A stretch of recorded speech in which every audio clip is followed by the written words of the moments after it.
Assalamualaikum warahmatullahi wabarakatuh. Baik, anak-anak, kita bertemu lagi ya dalam pembelajaran bahasa Indonesia. Hari ini kita materinya tentang sastra Indonesia. Di dalam pembelajaran bahasa Indonesia tentunya kita tidak hanya belajar tentang bahasa, tapi juga kita belajar tentang sastra. Salah satu sastra Indonesia itu apa? Teks cerita pendek. Seperti kita ketahui bahwa jenis sastra itu ada 3 ya. Ada puisi, ada prosa, kemudian satu lagi ada drama. Nah, teks cerita pendek ini adalah salah satu dari jenis prosa bebas, prosa naratif ya. Bentuknya narasi, ada alurnya, ada tokohnya ya, ada peristiwanya. Makanya teks cerita pendek disebut prosa naratif ya. Baik, kita akan berkenalan dengan teks cerita pendek lebih jauh, lebih rinci ya. Mungkin kamu sudah pernah membaca beberapa buku bacaan ya, buku cerita, tapi nggak tahu nih ini masuknya apa ya, cerpen, novel, fabel, fantasi ya, atau lain-lain. Banyak banget ya, bahkan atau pengetahuan populer. Nah, di sini di teks cerita pendek kamu boleh buka ya bukunya di bab 3 teks cerita pendek. Silahkan dibuka bukunya ya. Apa sih ciri-ciri dari teks cerita pendek itu? Ustazah jelaskan ya. Mungkin kalau di buku bahasa Indonesia kurang lengkap ya. Ustazah jabarkan kembali, Ustazah jelaskan bahwa teks cerita pendek ini sifatnya padat, singkat, dan jelas ya. Maksudnya bagaimana? Biasanya kata-katanya itu kurang dari 10.000 kata ya. Kita biasanya paling 8 halaman, 9 halaman, 10 halaman, tidak tebal seperti novel ya. Nah, kamu mungkin agak bingung nih apa bedanya novel dan cerpen. Padahal sama-sama cerita, sama-sama peristiwa, sama-sama narasi. Nah, perbedaannya di sini. Cerpen itu kurang dari 10.000 kata.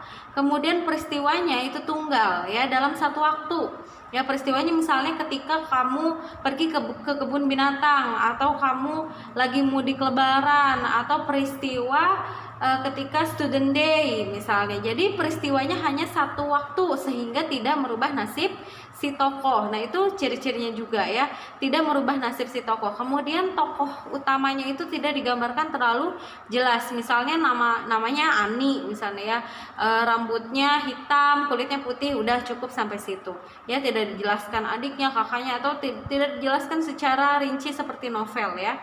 Kemudian selain peristiwanya satu waktu dan tokohnya sederhana ya, di situ juga ada bahwa ide ceritanya itu kejadian sehari-hari, seperti kejadian sehari-hari namun dibuat menarik oleh si penulis ya.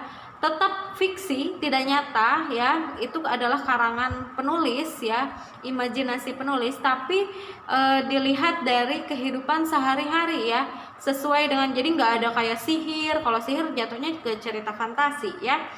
Misalnya ada hal-hal yang di luar, misalnya dia bicara dengan bintang bisa ngomong. Nah, itu kan merupakan imajinasi di luar kehidupan sehari-hari karena nggak ada dalam kenyataannya ya.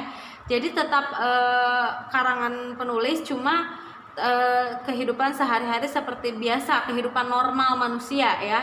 Jadi dari situ kemudian menceritakan suatu kejadian namun tidak mengubah nasib si tokoh ya. Kayak kamu kalau misalnya cerita tentang pergi ke kebun binatang, kan nasib kamu juga nggak berubah ya, biasa aja, cuma ada peristiwa menarik di situ ya.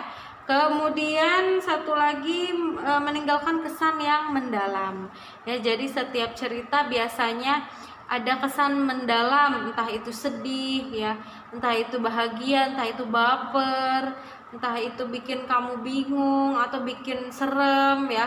Banyak sekali kekuatan kesan mendalamnya itu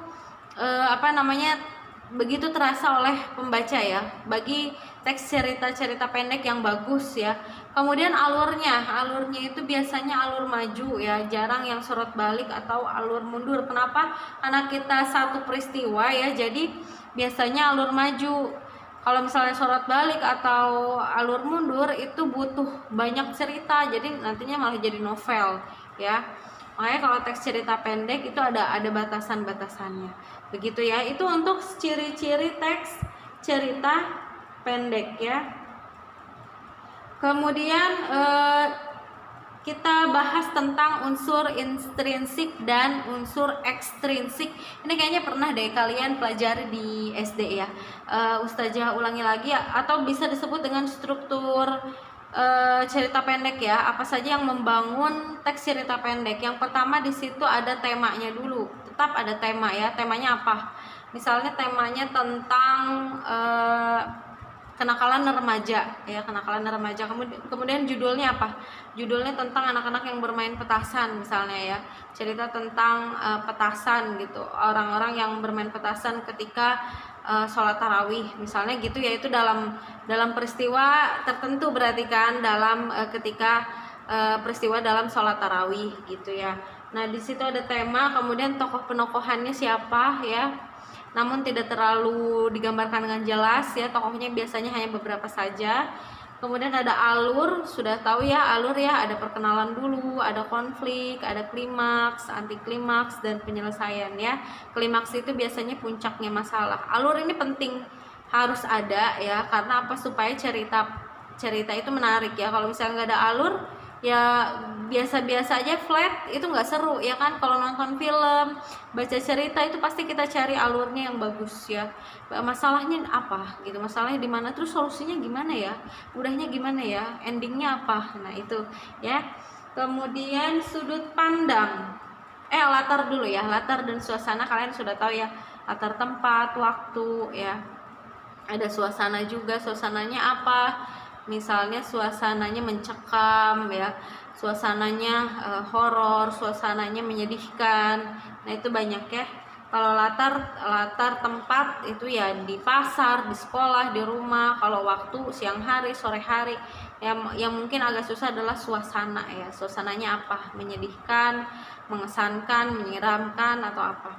Kemudian sudut pandang ini Ustazah pernah jelaskan ya kalau nggak salah di kelas 8. Jadi dalam sebuah cerita itu ada 3 ya, ada orang pertama pelaku utama, ada orang pertama pelaku sampingan, ada orang ketiga serba tahu. Maksudnya gimana sih? Kalau orang pertama pelaku utama itu biasanya saya menceritakan saya ya, jadi pelakunya, tokoh utamanya saya gitu ya. Saya menceritakan diri saya. Tapi kalau misalnya orang pertama pelaku sampingan, saya menceritakan kamu ya. Yang diceritakan tokoh utamanya adalah teman saya ya, tapi yang menceritakan saya, itu bisa. Atau orang ketiga serba tahu, saya menceritakan dia ya, subjeknya adalah dia. Bahkan dia ini adalah tidak terlibat sama sekali sama kita ya, di luar kehidupan kita, bisa saja ya. Misalnya saya menceritakan seorang artis terkenal ya, nah itu jadi orang ketiga serba tahu begitu. Cuma dari tokoh utama dengan kita itu tidak ada terlibat ya, itu dia. Itu unsur intrinsik. Kemudian ada satu lagi, amanat itu pesan yang disampaikan oleh penulis. Biasanya dalam sebuah cerita itu ada yang ingin disampaikan oleh penulis ya, pasti tentunya hal-hal yang positif yang ingin disampaikan penulis kepada pembacanya, supaya menjadi peringatan, pembelajaran untuk kita gitu ya, supaya mengikuti atau tidak mengikuti cerita tersebut. Selanjutnya ada unsur ekstrinsik cerpen. Ini kamu bisa lihat di buku solatif ya, bisa lihat di buku solatif halaman 53, 52 sampai 55 ya. Di situ ada unsur ekstrinsik cerita pendek ya, unsur ekstrinsik, unsur di luar cerpen ya. Kalau yang tadi intrinsik adalah unsur pembangunnya di dalamnya. Kalau unsur ekstrinsik itu di luar cerita, tapi jadi tersirat gitu ya. Misalnya unsur sosial, unsur agama, unsur budaya, dan unsur moral ya, nilai moral. Nah maksudnya bagaimana kalau nilai agama, misalnya ceritanya tentang peristiwa ketika kamu sholat tarawih ya, terus ada banyak petasan gitu kan. Nah, ini misalnya menjadi sudut pandangnya orang ketiga serba tahu, kamu tidak terlibat tapi orang lain ya yang bermain petasan, kemudian ada yang terkena ledakan di tangan, di kaki gara-gara main petasan itu, tapi kejadiannya pada saat peristiwa sholat tarawih. Nah itu ada unsur nilai agama berarti ya, dan ada nilai sosial juga karena itu berhubungan dengan sesama manusia. Begitu ya, jadi dikait-kaitkan. Kemudian atau misalnya kamu menceritakan sebuah ketika kamu lagi di Bali misalnya ya, di Bali, kemudian kamu menceritakan tentang orang Bali itu misalnya hari Minggu ngapain, sembahyangnya bagaimana. Nah, itu berarti ada unsur nilai budaya ya. Budaya agama Hindu itu bagaimana, budaya orang Bali itu bagaimana ya, misalnya tiap pagi nyalain dupa atau apa. Nah, itu ada unsur-unsur nilai budaya, nilai sosial, nilai moral. Nah, seperti itu ya untuk unsur ekstrinsik. Baik, untuk mengenal teks cerita pendek ini sampai di sini dulu ya, cukup sampai di sini. Kita lanjutkan nanti di video pembelajaran selanjutnya ya. Nanti mohon dikerjakan tugasnya, Ustazah akan memberikan tugas di assignment ya. Mohon dikerjakan dengan baik. Itu saja yang ingin Ustazah sampaikan. Assalamualaikum warahmatullahi wabarakatuh.